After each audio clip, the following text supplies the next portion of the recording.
So I'm still sitting with how Chainsaw Man Part 2 ended, and in the context of everything that's going on in the global world and here in the US, I revisited Blood Meridian, which helped contextualize the whole Chainsaw Man story and how Part 2 ends the way it does. I don't think it accounts for the abruptness. I think there's lots of stuff to still criticize, but I realized how similar both stories are, not just with their plot beats of orphan kid sucked into a violent system, an antagonist with immeasurable power who takes pleasure in control and violence, and ultimately an ending that sees the protagonist, spoiler alert, out of that world by the end of the story.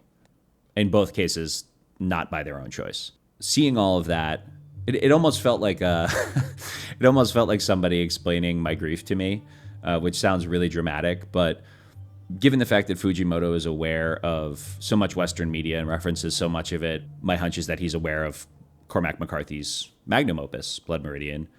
What Cormac McCarthy was trying to write is an American Bible from the perspective of war is God in the world. He opens the book with a bunch of quotes that tell you that war is the way of man. You know, they found scalp marks in Ethiopia like 3,000 years ago. It's always been happening. It always will happen. This is just how humans are made.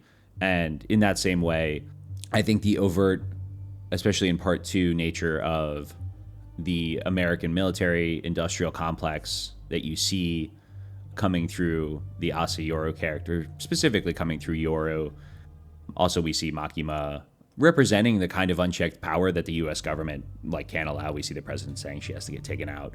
They exist with a kind of evil that's almost outside of the story. So I think what differentiates these two stories is the attitudes that we get from the main characters. We see Denji, we get a little bit more of his internality. The kid is very reserved. You don't really know anything about what the kid thinks. You realize at the end of the book, his absence from all of these moments of hyperviolence, but because those moments are so violent and because it's so there and in your face, it's very easy to miss that the kid isn't in those scenes. You have to stop and think and realize, oh yeah, right, I don't recall him ever being said to do anything. And he's not participating in the gleeful violence or in any of the descriptions. And in that way, you get a bit of his internality. You understand at the end of the book where the judge is calling him out as hey, you never fully gave in to me, the instantiation of war as a god in this world. And that is the gravest sin you can commit. And for Denji, it's not that he didn't give himself over, but it's that his goal was just to fuck. And that's a dumb guy's goal. That is a very simple-minded pursuit, and it's presented as such at the very beginning of the story. When Aki is shoves him up against the window and is hey, everyone here is for serious reasons. What the fuck are you here for? And he has to come up with a goal. That's the best he can do, is touching tits. He does it. It's powers. He's not that into it, so he moves his way up the ladder. But once he gets to the top of that I just want to fuck ladder, and that obviously we never see that happen, that stays his goal. It's not that Denji is incapable of giving himself over to the war, because we see him take joy in it. We see him have fun and lose himself in Chainsaw Man. Because that's only ever his goal, and because he is put into this military-industrial war complex with the power to be the most badass, the world keeps coming after him. He never gets what he wants, and it makes him miserable. And that's how Fujimoto kind of pulls the ripcord on the story. I still think he got burned out and probably could have landed the plane a little bit better, but I think the story cohesively, with some distance, does make sense. Once you situate each of these orphans within this broader war military industrial complex and see how Makima tries to bring in Denji and get him to ignore the system that he's in that's going to use him up and going to let her control him and pull the strings and get him to let her kill power and remove all his friends and make his life so shitty that she can get what she wants.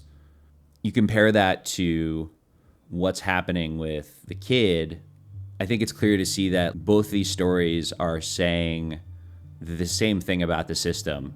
God is war. Whether it's Makima, whether it's Judge Holden, the Christ-like figure is those characters, and here's what happens to the orphaned boy who can't otherwise defend for himself. Here's what happens to the kid who killed his mother in childbirth and had to run away from home.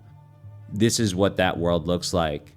And if you try to reserve yourself from that world, whether it's with the kid for reasons unknown, or you're just busy trying to fuck, then you can be easily manipulated and ultimately consumed, like the kid is at the end of Blood Meridian, or because you have a devil or a god you formed a contract with and built a relationship with, that benevolence saves you from yourself. But that blinds him from seeing the system and how the system will always want to use him.